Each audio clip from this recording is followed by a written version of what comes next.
Olá, meus amigos internautas. Eu me chamo Eduardo Carneiro, sou professor da Universidade Federal do Acre e estou gravando esse pequeno vídeo a pedido do site Continu.net para explicar um pouco sobre o 21 de abril e as comemorações cívicas que giram em torno dessa data. Bem, a primeira coisa que devemos saber é que essa data foi imposta como festa cívica de cima para baixo, ou seja, não foi iniciativa popular. Foi uma iniciativa da recém-criada República Brasileira. Com menos de 2 meses, ela impõe um decreto que cria as festas nacionais, dentre as quais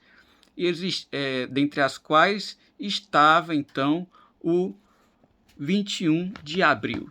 Então, esse decreto de número 155 de janeiro de 1890 diz que o 21 de abril é consagrado à comemoração dos precursores da independência do Brasil, todos eles resumidos na figura de Tiradentes. Portanto, o objetivo do 21 de abril, a princípio, foi memorar, trazer à lembrança dos brasileiros os precursores, aqueles que defenderam a independência do Brasil. Acontece que o Brasil é uma unidade política criada em 22 de setembro de 1822. Ou seja, antes não existe qualquer ideia de Brasil, a não ser a de uma colônia lusitana na América do Sul. É certo que, em 1815, essa colônia foi elevada à condição de Reino Unido do Brasil e de Portugal. Entretanto, esse ente político era parte da estrutura do Império Português. Portanto, nada tem a ver com a ideia de Brasil que temos hoje, um Estado soberano, um Estado nacional com vida própria e identidade própria. Então, nessa época, não existia qualquer ideia de brasilidade ou sentimento de brasilidade. E onde é que esse 21 de abril aparece? Aparece porque esse dia 21 de abril faz referência ao assassinato de Joaquim José da Silva Xavier, mais conhecido como Tiradentes, ocorrido em 1792. Ele foi condenado à pena de morte por enforcamento pelo crime de lesa majestade contra a coroa portuguesa. Portanto, ele foi condenado por ser um traidor, tanto do rei quanto do Estado lusitano. Mas por que exatamente isso, professor? Porque ele fez parte de um movimento de conspiração contra o poder real lusitano na capitania de Minas Gerais. Esse movimento ficou conhecido a posteriori como Inconfidência Mineira. Esse movimento tinha inúmeras propostas, todas elas vinculadas ou direcionadas à capitania de Minas Gerais, dentre as quais o separatismo, que era uma proposta radical, com sentimentos óbvios de anticolonialismo, ou seja, a elite da época propunha a separação da capitania de Minas Gerais do poder lusitano, por causa das constantes cobranças de impostos sobre a exploração de metais preciosos, que era a economia da capitania. A economia da capitania girava em torno da exploração de metais preciosos. Então, a elite da época propunha esse movimento, do qual Tiradentes fazia parte, mas de maneira alguma ele era a liderança. Na época ele era um policial de baixa patente, portanto, sem poder persuasivo algum. Outros militares de alta patente faziam parte desse grupo, portanto, é sabido que dentro do militarismo existe a questão de hierarquia, jamais ele tomaria a frente de um movimento como esse. Acontece que, como é do nosso conhecimento, autoridades da coroa portuguesa descobriram antes que o movimento viesse a efeito e então conseguiu abafar a conjuração. Entretanto, era preciso então punir todos os envolvidos. Porém, tinha gente da alta envolvida nessa conspiração. E isso poderia causar muito tumulto na pequena capitania, a condenação de todos. Então a coroa resolveu punir exemplarmente apenas uma pessoa, e essa pessoa escolhida foi o Tiradentes. Como diz o adágio popular, a corda sempre quebra para o lado mais fraco.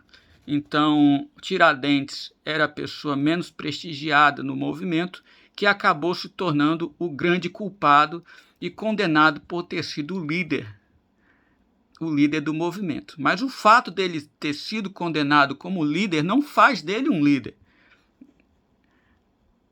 Que toda o julgamento foi uma trama para aliviar a condenação dos principais líderes de fato.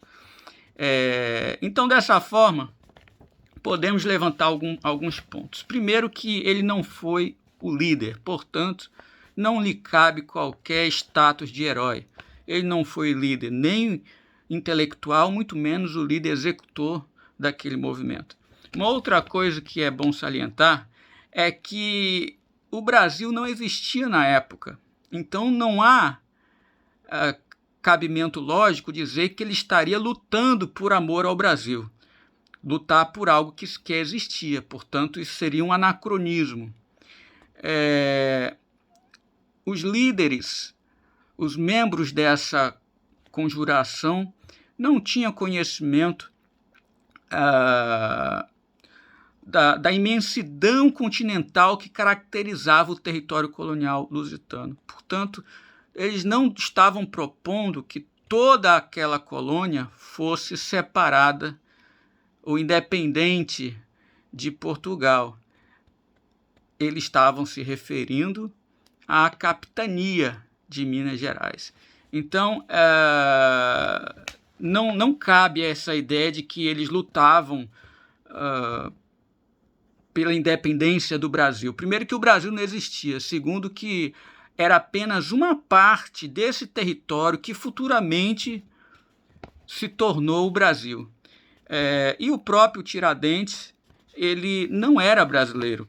Ele era um lusitano, ele era um descendente dos lusitanos que nasceu na colônia, no caso, nessa terra que, a posteriori, veio a se chamar Brasil enquanto Estado Nacional. Então, ele não serve para, não deveria servir como modelo para nós brasileiros, pois sequer ele era um brasileiro. Então, por que ele acabou se tornando o herói nacional? Por questões políticas. Aqui no Brasil é muito comum esse processo de heroificação de personagens na base da manipulação da história.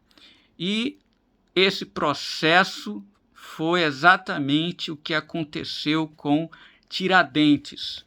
Manipularam a história de modo a torná-lo um precursor, um mártir, tanto da independência quanto da República do Brasil, como se na época existisse ideia de Brasil, ou como se na época ele estivesse lutando em favor da pátria, em favor de uma ideia de brasilidade, em favor de uma república, como se ele fosse um divulgador, algum tipo de teórico, ou um simples defensor do republicanismo, numa época em que essa região era dominada politicamente pela forma de governo monárquico.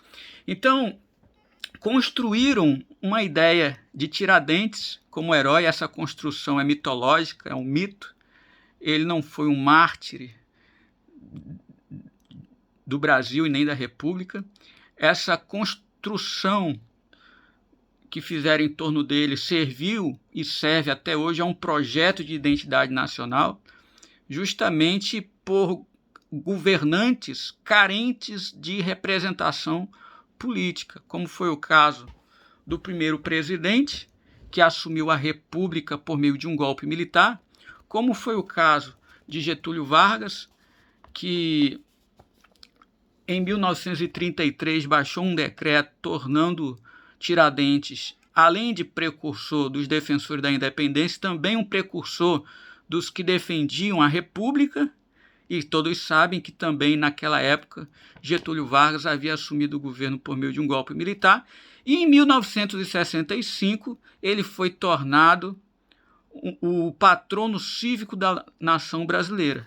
E todos sabem que nesse período também o Brasil estava sendo governado por militares que também haviam assumido o poder de forma antidemocrática. Então, fiquem ligados, o dia 21 de abril é uma data que foi construída como importante. Entretanto, essa construção envaidecedora foi feita por meio do abuso da história. Tiradentes não deixou nada escrito, portanto, é impossível chegarmos até o imaginário dele ou saber exatamente o que ele defendia. O que ele propunha nada tinha a ver com o Brasil, já que o Brasil sequer existia. E é interessante dizer que até 1890 ele era tido como um criminoso, um criminoso da monarquia. Então ele era um traidor, e a mudança radical que fizeram sobre a memória desse personagem é algo tão mágico, de modo que hoje ele é tudo isso que vocês aprendem na escola, na base da manipulação do nosso passado. Então é isso, meus amigos, muito obrigado e até a próxima.